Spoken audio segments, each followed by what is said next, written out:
Hey everybody, today on Northern Revolutions, I'm going to show you some records that I bought for one song.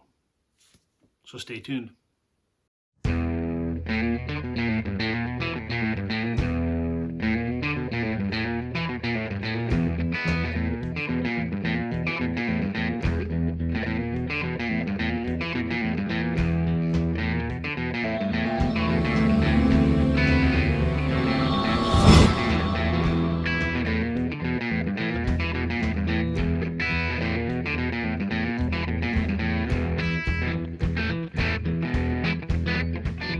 Hey vinyl community, welcome to Northern Revolutions. I'm Rob. Welcome back if you're returning, and welcome if you're new. Let me ask you a question. Have you ever bought an album because there was one song on there that you just had to have? Just one. I know you have. I've done it. We've all done it. So that's what I wanted to make today's video about. Albums that I've bought for one song. Before I get into that list though, if you could hit that like button, greatly appreciate it. For those of you that haven't already subscribed, please consider doing so. I post videos a couple times a week about record collecting. Don't forget that bell notification icon as well. For those of you that have already subscribed, thank you very much. I appreciate it. So on with the list. The first record that I want to show you that I bought for one song, Don McLean's American Pie. I mentioned in other videos that I sort of became aware of music and became a music fan in the early 90s when I was a teenager. And this was the first album that I bought for one song. I was obsessed with the song American Pie back in the early 90s. I thought it was brilliant. The lyrics were absolutely fascinating. You have to remember, this is the early 90s. This is pre-internet. You could not Google something. So to try and figure out, what the jester on the sidelines in a cast was, or, the sergeants played a marching tune. What did those mean? I was obsessed with trying to figure that out. And I had some ideas. And then obviously a decade later with the advent of the internet, I found out how right or wrong I was. But nevertheless, I bought this album because I had to have American Pie. Do I care about the rest of the stuff on here? Nope. Don McLean is a great songwriter. It just doesn't really appeal to me. I know his other big hit, Vincent, is on here. It doesn't do anything for me. A couple years after I bought this, Don McLean actually came and played a show in my hometown, and my girlfriend and I went.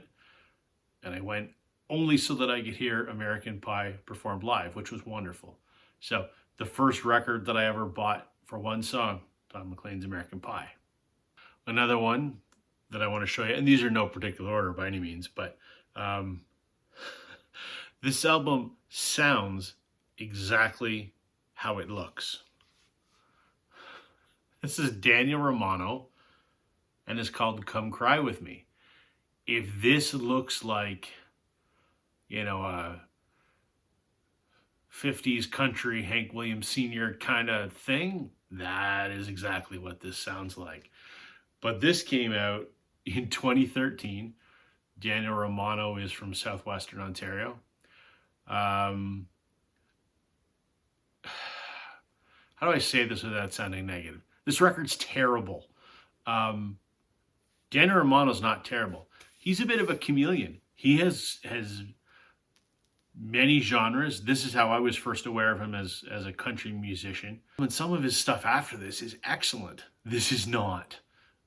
It's not that it's bad. It's not my kind of music at all. I can't stand this kind of music. So why did I buy it? Well, back in 2013 when this came out, one of my very good friends, Brian, who is a record collector, and he was one of my concert buddies, we went to see one of our favorite bands, Whitehorse, who I've talked about a lot on this channel, who are amazing. They played a show in Waterloo, Ontario, and Daniel was the opener. And he comes out in his nudie suit, yes, this one, with his pedal steel player, Aaron Goldsmith, who's amazing. And they played, and it was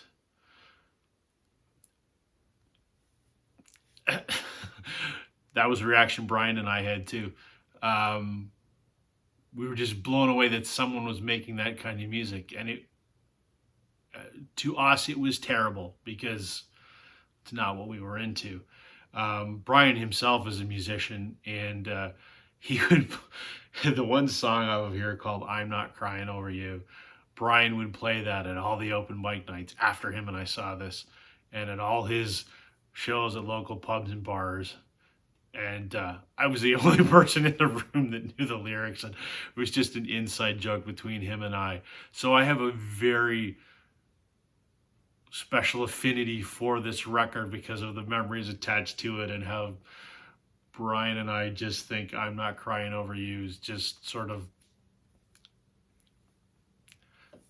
yeah, I don't know what else to say. So Daniel Romano, come cry with me.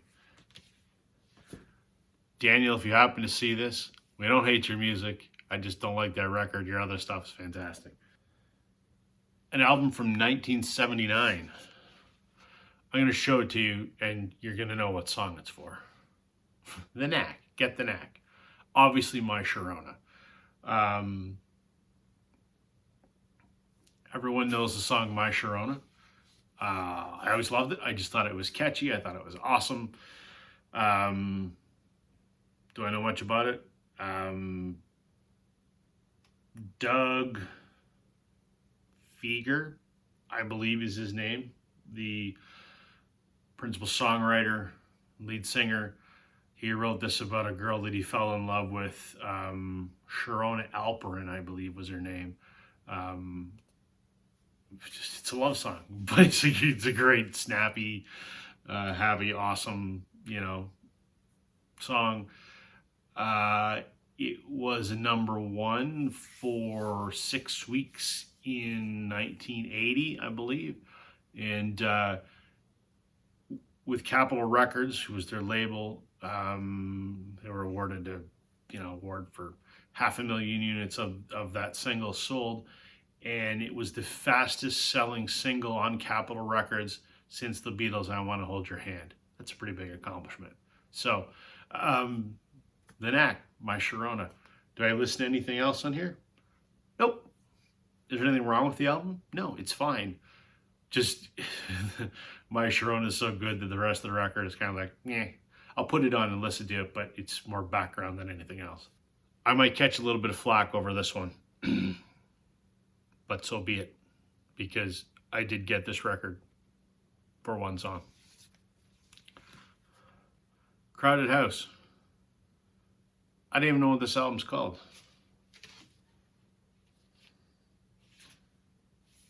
I guess it's just called Crowded House. Don't Dream It's Over.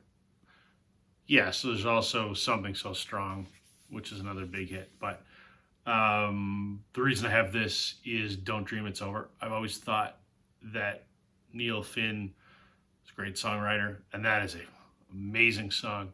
And I loved it even more since Neil Finn has become a member of Fleetwood Mac, and Fleetwood Mac does this song now, obviously with Neil singing it. But I didn't go searching for this record, but I found it and it was cheap, and I'm like, I love the song, so there you go. Crowded House. I think I've listened to the rest of the album a few times, but it's really Don't Dream It's Over is the only reason I have this. The next album is possibly the worst album cover I've ever seen. It's probably the most uninspired album cover I've ever seen. I don't know if a lot of people will have heard of this band. This is The Kings, and this is their album, The Kings Are Here. The Kings were, I don't know if they're still together. I'm going to say were. The Kings were a rock band from Oakville, Ontario, which is about 40 minutes from where I live. They formed in 1977, before I was born.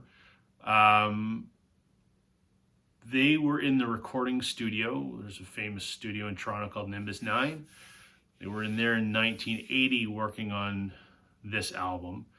And famed producer Bob Ezrin happened to be there. Bob Ezrin has recorded with or produced a ton of people, Aerosmith, Pink Floyd, the list goes on and on and on.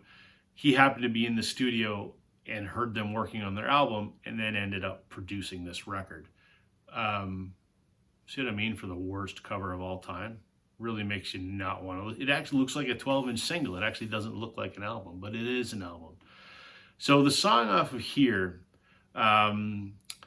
is The Beat Goes On, Switch into Glide. Technically, it's two songs. It was a double A-sided single that came out in the latter part of 1980. It is a double A-side single, but when you listen to it on the album, the tracks just run together, much in the way that, you know, Sgt. Pepper and A Little Help with My Friends are two songs, but they're one song. So this is kind of the same deal. This was a hit in the US. It went to number 43 on the Billboard Hot 100. It was on the Billboard charts for like 23 weeks or something like that. I believe it was really their only hit. It's their only hit up here too. I just think it's a catchy song, or songs, I guess. The rest of the album is, again, it's fine. I don't listen to the rest of it. But of all my albums that I have for one song, this is the one that I will pick up and play the most. But generally, I only play the first two songs and then I take it off. But anyway, the Kings are here. This Beat Goes On, Switch into Glide. And the last one. I think I've shown this record before. Blind Melon. Can you guess what song it is? No Rain, of course. Pretty iconic 90s song. I think it came out 92. I mean, I remember this being all over the radio, being all over Much Music in the early 90s. I mean, everyone remembers the Bee video. I got this on vinyl in 2014. This is the Music on Vinyl numbered pressing. It's like a yellow and black splatter, swirl, whatever vinyl. I actually do listen to this album frequently. The rest of it has grown on me and I like it a lot. But still, No Rain is the reason that I bought this album. But out of all the ones I've shown you, this is the one where I now appreciate the entire album. So there you go. That's it today, folks. Just a short one. I was just looking through my collection and I noticed a couple records that I'd only bought for one song. I had many CDs, same deal. But let me know in the comments albums that you've picked up just because you wanted one song, and let me know, did the album grow on you or do you still listen to it for just one song? That's all I have today, everybody. Thanks for watching. Please check me out on Instagram, Northern_Revolutions. All right, catch you on the flip side.